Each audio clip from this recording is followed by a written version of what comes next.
कहवा में जन्मे श्री राम जी त कहवा में कृष्ण जी हो। ललना कहवा में जन्म गणपति जी महलिया उठ सोहर हो।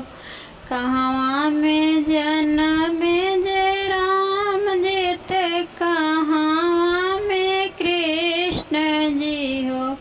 ललना कहवा में जन्म गणेश महलिया उठ सोहर हो। अयोध्या में जन्मे श्री राम ते गोकुल में कृष्ण जी हो। ललना पर्वत पर जन्मे गणेश